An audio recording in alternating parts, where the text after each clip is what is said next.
MCQ number 1 is the chemical secreted by an organism in minute amount to stimulate a particular reaction from the another organism.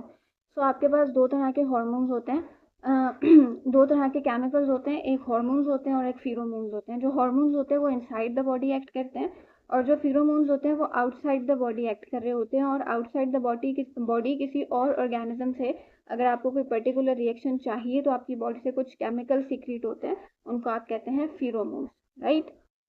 A hormone is secreted by a specialized tissues called hormone. जिस tissue से release होगा that is a gland. Next one is how many types of hormones are there based on their nature. Nature के हिसाब से दो तरह के hormones होते हैं, एक हाइड्रोफिलिक और एक lipophilic. Next one is the hydrophilic hormones are. Hydrophilic का मतलब है जो वाटर लवर्स होते हैं. वाटर लवर्स का मतलब जैसे वाटर हमारा पोलर होता है, इसी तरह ये वाले हार्मोन्स भी हमारे पोलर होते हैं. Next one is lipophilic hormones are. Lipophilic hormones जो होते हैं वो आपके नॉन पोलर होते हैं, लिपिड बेस्ड होते हैं. Next one is the hydrophilic hormones are which type of hormones. देखो हाइड्रोफिलिक आपके वाटर बेस्ड होते हैं, पोलर होते हैं. आपका स्टीरॉइड ये भी आपका एक तरह का लिपिड ही होता है. स्टीरॉइड, थायराइड और लिपिड, इन तीनों में से कोई भी पोलर नहीं है. So the correct option is protein. ठीक है. Next one is lipophilic hormones are which type of hormones. Lipophilic hormones में दो तरह के हार्मोन्स होते हैं, एक स्टीरॉइड और दूसरा thyroid based. Next one is which type of hormones can not cross the cell membrane. So आपकी जो सेल मेम्ब्रेन होती है ना वो पूरी जो है लिपिड बाइलेयर से बनी है. तो ऐसी चीज़ें जो कि लिपिड से बनी होंगी वो आराम से इस वॉल को क्रॉस कर जाएंगी, जबकि जो लिपिड से नहीं बनी हुई यानी कि हार्मोन्स आपके दो तरह के होते हैं ना, जो लिपिड से बने हुए वो तो लिपिड क्रॉस कर जाएंगे, मेम्ब्रेन क्रॉस कर जाएंगे, और जो प्रोटीन बेस्ड है वो नहीं क्रॉस कर सकेंगे. अच्छा, जब वो नहीं क्रॉस कर सकेंगे so our next MCQ is protein hormone use a second messenger known as.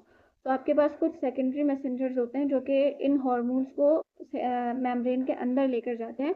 उनके अंदर आपके पास एक नाम होता है जिसको आप कैम्प भी कह सकते हैं, cyclic adenosine monophosphate. Next one is the full form of CAMP is the cyclic adenosine monophosphate. Next one is which type of hormone are able to cross the cell membrane. Cell membrane को कौन से hormones cross कर सकेंगे? Obviously जो steroid based होंगे यानी कि जो लिपिड से बने हुए होंगे. Steroid based hormones alters the activity of. So आपके जो स्टीरॉइड बेस्ड हार्मोन्स होते हैं ना ये सेल मेम्ब्रेन को क्रॉस कर जाते हैं. ये आपके साइटोप्लाज्म या आपके न्यूक्लियस के अंदर जाते हैं और वहाँ पर जीन्स की एक्टिविटी को ये ऑल्टर करते हैं और ट्रांसलेशन के अंदर इनका इम्पॉर्टेंट रोल होता है. Next one is hormones are also known as.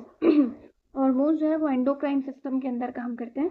That's why hormones को हम एंडोक्राइन सिक्रेशंस भी कहते हैं. Next one is glands that excrete their product into a particular duct. देखो हमारे पास दो तरह के सिस्टम्स होते हैं. एक ऐसे ग्लैंड्स जो कि आपका अपने जो हार्मोन्स हैं वो किसी डक्ट के अंदर या किसी ट्यूब के अंदर एक्सक्रीट करते हैं, वो एक्सोक्राइन होता है. ठीक है. नेक्स्ट वन इज ऐसे ग्लैंड्स जो कि हार्मोन्स को सिक्रीट करते हैं डायरेक्ट एक्स्ट्रा सेलुलर फ्लूइड में या बॉडी फ्लूइड में, उनको आप क्या कहते हैं? Endocrine.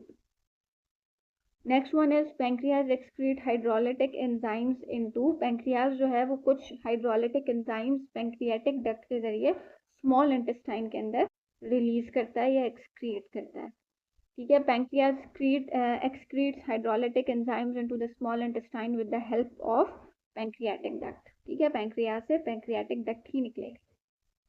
Next one is the hypothalamus contains the clusters of specialized cells called. So आपके जो लेडिक सेल्स और सर्टोली सेल्स होते हैं ये दोनों सेल्स आपके टेस्टिस में हैं. ठीक है. Next one is beta cells. Beta cells आपका पेंक्रियास में ही होता है. ठीक है. अल्फा सेल्स और बीटा सेल्स जो कि ग्लूकागोन और इंसुलिन रिलीज करते हैं.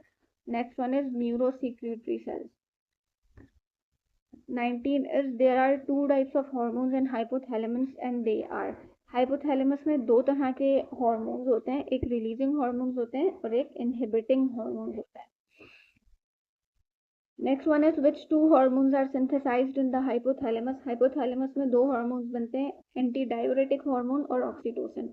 याद रहे कि ये दोनों हार्मोन्स बनते कहाँ पर हैं? हाइपोथैलेमस में. लेकिन ये हाइपोथैलेमस से जब ये प्रोड्यूस हो चुके होते हैं तो ये पोस्टीरियर पिट्यूटरी ग्लैंड में यानी कि न्यूरो हाइपोफाइज में आ जाते हैं और फिर ये वहाँ पर अपना फर्दर एक्शन करते हैं. राइट.